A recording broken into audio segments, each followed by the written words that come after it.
Parece agosto ya, de todo lo que ha pasado en este mes, ¿o no, Pato? Qué agote, el 22 estábamos felices de dejar atrás los años anteriores, entre la pandemia y todo, pero sí, agotador. Bueno, pero hablar lo que está pasando, cómo se toman los mercados, cómo los posibles contagios de los bancos americanos, los bancos europeos, y ojalá que no a los bancos chilenos. Está con nosotros Klaus Kempfe, director regional de Portfolio Solutions en Credicorp Capital Chile. ¿Cómo estás, Klaus? Gracias por acompañarnos.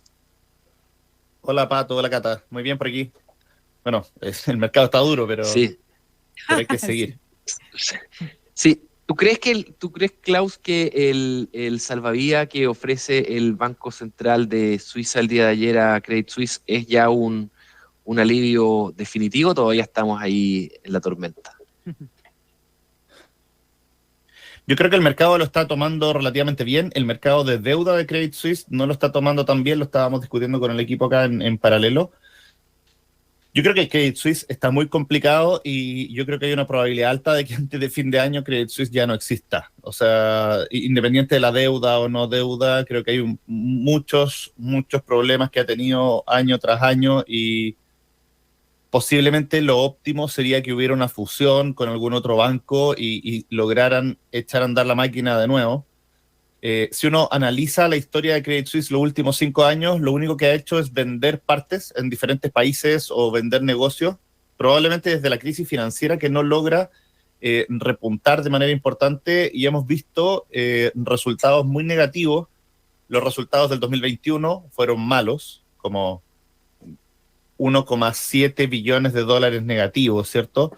Pero los resultados del año pasado fueron mucho peores, y fueron casi como 7,5 billones de dólares negativos. Entonces, no es, para ponerlo en contexto, al préstamo que le dieron de 50 billones, o sea, en un año se perdió 7 de ganancia, y además ha tenido salida de capitales, ha estado envuelto en todas las polémicas que ha ido dando vueltas.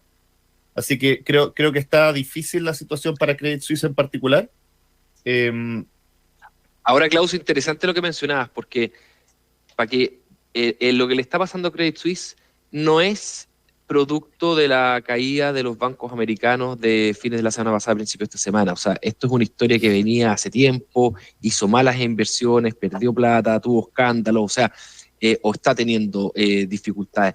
¿Tú crees que hay algún contagio? Porque yo veo que son como eventos diferentes, solo que cuando pasa esto de los bancos de Silicon Valley y de Singular, dicen, ups, ¿cuál será el próximo? ¿Cómo la ves tú? Sí. No, yo estoy de acuerdo contigo. O sea, yo creo que acá hay varios eventos idiosincráticos sucesivos. O sea, hemos tenido un evento idiosincrático que es el Silicon Valley Bank, otro evento idiosincrático que tiene que ver con Credit Suisse, pero finalmente todos responden a un lugar común que tiene que ver con que el dinero hoy día ya no es regalado. O sea, pasamos 10 años en donde la plata era gratis, entonces daba lo mismo si yo perdía plata o no perdía plata un año. Fue un año, una época, sobre todo el 2015 hacia adelante, muy interesante para las startups, porque les permitió desarrollar sus negocios sin necesidad de tener ingresos o rentabilidad en los primeros años. Pero hoy día lo que está pasando es que todos los inversionistas están exigiendo retornos hoy. Y eso está poniendo contra la pared al mercado de tecnología completo. Eso es lo que termina haciendo caer al Silicon Valley Bank. Y Credit Suisse es como dicen, un golpe que cayó por allá, pero que ya estaba medio pedido. Y al final lo que termina ocurriendo es que todos ponen el foco de cuál es el banco que está complicado. Yo igual lo que quiero decir, cuando uno analiza el resto de los bancos, uno ve que el balance de los bancos ha estado bastante más sólido, y los reguladores han sido bastante más estrictos desde el 2008 hacia adelante, porque finalmente que caiga un banco es una situación compleja, pero que caiga el sistema financiero es algo que no nos podemos permitir. Entonces, los mismos reguladores han exigido a la mayoría de los bancos, tanto en Estados Unidos como en Europa y en gran parte del mundo, aumentar sus niveles de liquidez, tener más controles, y en esa línea hoy día no se ve un estrés en ningún otro banco europeo. Los bancos en Estados Unidos, hay algunos bancos chicos que sí han tenido problemas, pero los bancos que han tenido problemas son bancos que uno puede determinar que son bancos de nicho, por decirlo así, con una si bien el banco de Silicon Valley Bank, por ejemplo, es un banco que no es pequeño, era un banco grande, sí era un banco de nicho en el sentido de que toda su plataforma de inversionistas, todos sus depositantes y a los que él les prestaba, estaban todos correlacionados dentro de un mismo sector. Claro. Entonces, lo que le está pasando al Silicon Valley Bank es él es el reflejo de la recesión que está viviendo el sector tecnológico, porque el sector tecnológico ha adelantado la recesión a lo que le ha pasado a Estados Unidos. O sea, cuando uno ve anuncios de despidos, ¿te acuerdas del año pasado uno veía anuncios de despidos y uno seguía viendo sólida la economía? Lo que terminaba pasando es que todos estos anuncios de despidos venían específicamente del sector tecnológico, al cual uno está como que son bien mediáticos, ¿cierto? O sea, si Facebook saca 10.000 personas, hace ruido, Google, Microsoft. Claro, pero y un sector tecnológico que además contrató mucho personal durante la pandemia, que también eso es bien, bien importante. Klaus, te quería preguntar ahora respecto al desafío desde el punto de vista de la política monetaria, estabilidad financiera versus contener la inflación. ¿Qué alternativas van quedando? Yo creo que el Banco Central Europeo lo que va a salir diciendo es que ya hicimos lo necesario para salvar a Credit Suisse, que no hay ninguna posibilidad de contagio ni ninguna posibilidad de inestabilidad financiera y que por lo mismo tenemos que subir la tasa para controlar la inflación. Si no suben la tasa, finalmente la lectura podría ser que ellos están viendo un problema de estabilidad financiera más grave que lo que realmente es. Porque el mercado todavía no ha caído tanto. O sea, los bancos han caído, ha habido cierto contagio, ¿cierto? Desde el Credit Suisse a los otros bancos europeos, y de hecho bancos en Latinoamérica, por ejemplo, están regalados, o sea, han caído 25% en la semana sin tener nada que ver, ¿cierto? Pero no hay un problema sistémico de estabilidad financiera, y el Banco Central Europeo lo más difícil que tiene no es tomar la decisión, porque la decisión tiene que ser subir la tasa. Podría ser que suban 25, y yo creo que lo más correcto en este caso es que suban los 50, porque imagínate que suban 25. ¿Cuál va a ser el titular mañana? Lagarde no subió lo que había anunciado subir por los posibles problemas de estabilidad financiera. Hay política acá todavía, yo pondría ese título. Klaus, ¿no? ¿Cómo? Como Lagarde prefirió, que no te digo que sí que hay mucha política en estas cosas, porque uno podría pensar en un titular como Lagarde privilegió salvar a los bancos y condenó a la gente de a pie a una mayor inflación, por ejemplo. Por supuesto. ¿Ah? O sea, ¿tú crees que hay política en estas cosas? Cuando llegó el COVID y empezó todo a caer y los bancos también estaban complicados, esto no va a ser como el 2008 porque los bancos no tienen la culpa de lo que está pasando. Los bancos son políticamente incorrectos. Ayudar a los bancos es políticamente incorrecto. El 2008 se gastó mucho dinero a los contribuyentes, sobre todo en Estados Unidos, para poder salvar a los bancos.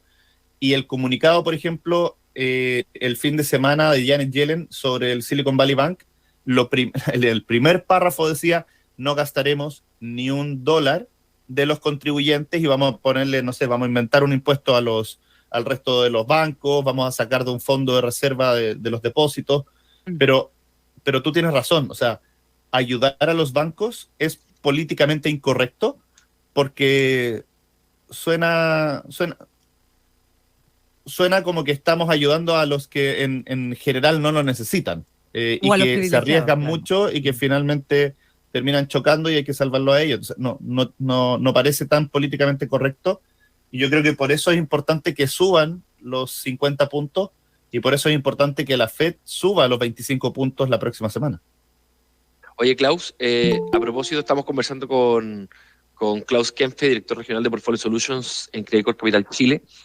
Oye, afortunadamente mencionábamos ayer con otro Klaus, con Schmidt-Hebel, de que Credit Suisse está en Suiza, que no está en la Unión Europea, por lo tanto el Banco Central Suizo pudo actuar rápidamente sin necesidad de coordinación. Dos preguntas acá. ¿Tú confías en la velocidad de respuesta del regulador europeo, que sabemos que en el pasado por lo menos ha sido mucho más lento? Y una segunda, quizás mucho más difícil. ¿Chile tendría las herramientas? Los bancos chilenos también, no hay nada que decir, pero solo aprovechando de reflexionar en torno a eso. ¿Chile tendría las herramientas, por ejemplo, para hacer lo que hizo el Banco Central Suizo o lo que hizo la Fed el fin de semana, si es que en el futuro fuera necesario? Yendo a la pregunta de Europa, efectivamente Europa es una región muy bonita, es muy interesante, pero es políticamente un desastre. O sea, no logran llegar a acuerdos. El mejor ejemplo es que el plan de reactivación del coronavirus se va a empezar a gastar este año. ¿Sí? O sea, ellos hicieron un plan para reactivar la economía del coronavirus y empieza a gastarse este año cuando ya se acabó el coronavirus, a nadie le interesa. Entonces, Europa se demoró varios años, desde el 2008 hasta como el 2013, en lograr tener un sistema unificado en donde el Banco Central Europeo fuera realmente el regulador de todos los bancos de Europa. Hoy día están más ordenados, ya hay un stress test que se hace todos los años, a la verdad. Yo tengo alta confianza con que los niveles de control actuales son suficientes, pero si hay que tomar decisiones políticas, realmente políticas, es complejo. Y pasando al tema de Chile, la verdad, nosotros tenemos un Banco Central que es un lujo, funciona muy bien, tiene la independencia necesaria para tomar decisiones. Y a la pregunta de si tiene la capacidad, el Banco Central tiene varias líneas disponibles que le permitirían, ¿cierto?, salvar algunos de los bancos chilenos. La ventaja de los bancos chilenos es que hoy día no parece ninguno más grande que nuestro país. La mayoría de los bancos chilenos son locales, a diferencia del 2008, cuando tuvimos algunos problemas, por ejemplo, en Irlanda o los mismos suizos, en donde eran bancos multinacionales que le quedaban un poco grande a su país. Entonces, si tú tenías un banco en un país chico, pero que ese banco era una multinacional gigante, ¿cómo ese país lo salva cuando en realidad el problema es más grande de lo que pueden abordar? Yo no veo esos problemas en Chile. Chile ha tenido una regulación bancaria bastante más estricta que la que había en Estados Unidos pre-2008 y post-2008, y por lo mismo eso ha permitido que los bancos chilenos sean súper sólidos, y cuando fue el problema del 2008 no hemos tenido grandes problemas. Cuando ha habido alguna dificultad se ha terminado solucionando con alguna fusión de un par de bancos, que es lo natural, y el Banco Central no ha necesitado intervenir de manera tan importante porque, dado que está la seguridad, no se necesita. Y tenemos también el seguro de los depósitos, que si bien no es infinito, sí permite contener las corridas bancarias de manera importante. Perfecto. Bien, muy interesante como siempre, Klaus Kempf. Muchas gracias por haber estado hoy día con nosotros. Klaus es director regional de Portfolio Solutions en Credicorp Capital Chile. Que tengas una excelente jornada. Saludos a todo tu equipo. Nos vemos. Gracias, Klaus. Muy buena conversa. Muy buena conversa como siempre. 9 de la mañana con 35.